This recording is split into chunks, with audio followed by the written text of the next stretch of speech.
안녕하십니까. 어려운 법상식을 쉽고 빠르게 풀어드리는 변호사 최한결입니다.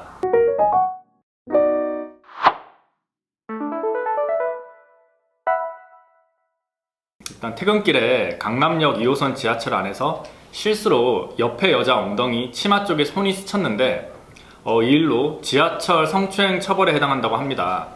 솔직히 사람이 복잡한 상황에서 기우뚱한 것도 제 책임이고 제가 잘못한 것은 맞아요. 하지만 바로 사과를 했고 죄송하다라고 했습니다만 그 여성의 반응은 고소하겠다라는 말을 하고 온갖 험한 말을 들었습니다. 억울한 제 상황을 어떻게 해결해야 하나요? 일부러 만진 거는 절대 아니었습니다. 잘 해결받고 싶습니다. 도와주세요. 이런 질문을 올리셨는데요. 보통 누군가의 엉덩이를 만지면 형법상의 강제추행죄로 처벌을 받습니다. 강제추행죄는 형법 제298조에서 규정하고 있는데요.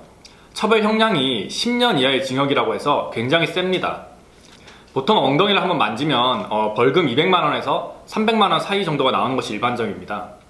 그러나 이 사건처럼 퇴근길에 지하철 안에서 옆에 여자 엉덩이를 만진 경우라면은 형법상의 강제추행죄가 아니라 성폭력 범죄 처벌 등에 관한 특례법, 보통 성폭력 처벌법이라고 하는데요. 성폭력 처벌법 제11조로 처벌이 됩니다. 제가 한번 그 조항을 읽어보면은 공중 밀집 장소에서의 추행이라고 규정하고 있는데요. 대중교통수단, 공연, 집회 장소 그 밖에 공중이 밀집하는 장소에서 사람을 추행한 사람은 1년 이하의 징역 또는 300만원 이하의 벌금에 처한다라는 규정입니다. 즉 형법상의 강제추행죄보다 그 형량이 조금 약합니다. 그래서 이제 지하철에서 누군가를 이렇게 만졌을 때 거의 대부분 이 규정으로 처벌되고 있고 수사관들도 기소유예 아니면 벌금이니까 그냥 인정하라고 계속 요구하는 경우가 굉장히 많습니다. 그러나 절대 안 됩니다. 성과 관련된 범죄는 100% 고의범입니다. 형법상 범죄는 고의범과 가실범으로 구분되는데요. 고의로 사람을 만지거나 추행을 해야지만 강제추행죄 또는 지하철에서 이렇게 벌리는 성폭력 처벌법에 해당되는 거지 실수로 사람을 만졌다고 해가지고 절대 성립하지는 않습니다.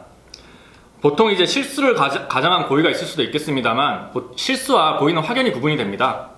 이 사건에서 중요한 것은 절대 자신의 죄를 인정해서는 안 되고요. 인정하는 투에 사과를 해서도 안 됩니다. 그것이 결국 나중에 자백을 한 것으로 인정될 가능성이 있기 때문인데요. 그리고 그쪽에서 고소를 한다고 하면은 바로 이제 법률 전문가인 변호사를 찾아와야 됩니다. 얼마 전 제가 담당했던 유사한 사건에서 아직도 그런 경찰이 있는지 의문이긴 하지만 자백을 계속 강요하는 수사관이 있었다고 합니다. 물론 강요까지는 아니겠지만 그런 분위기를 만들면서 선처를 해줄게, 그냥 만졌다고 인정을 해, 이렇게 이제 얘기를 하는 수사관이 있었다고 하는데요.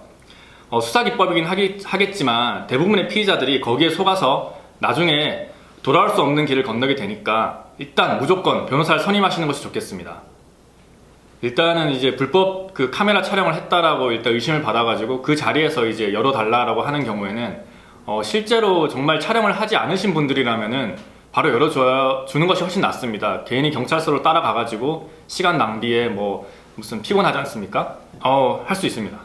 그 이제 만진 증거가 아무것도 없는데도 이제 그 만졌다라고 계속 얘기를 하면은 명예가 훼손된 거기 때문에 명예훼손으로 고소를 할 수는 있는데 그 여자가 명예훼손죄의 고의가 없었다라는 점을 이제 입증을 할 거고 누군가 자기를 만졌다라고 계속 주장을 할 겁니다. 그러면 이제 고의가 없다라고 인정을 받아서 그 사람도 처벌을 안 받고 저도 처벌을 안 받는 그런 결과가 발생합니다. 네, 무고죄도 어떻게 보면 무고의 고의가 있어야 되는데 그 여성은 정말로 누군가 나를 만졌고 내가 보기엔 저 사람이 그 범인이라고 확신을 했기 때문에 무고의 고의가 전혀 없다고 판단을 받습니다. 일단은 그 분위기에 휩쓸려가지고 인정을 했다 그러면은 다시 돌리기는 굉장히 어렵기 때문에 무조건 그 법률 전문가의 조력을 받아야 됩니다. 그 경찰서에 찾아가가지고 제가 얼마 전에 담당했던 사건도 2번이나 조사를 받았고 3번째 저희가 이제 선임이 돼서 들어갔었던 건데요. 그 예전에 있었던 그 진술 조서를 다 받아가지고 그거에 대한 다 반박을 해줬습니다.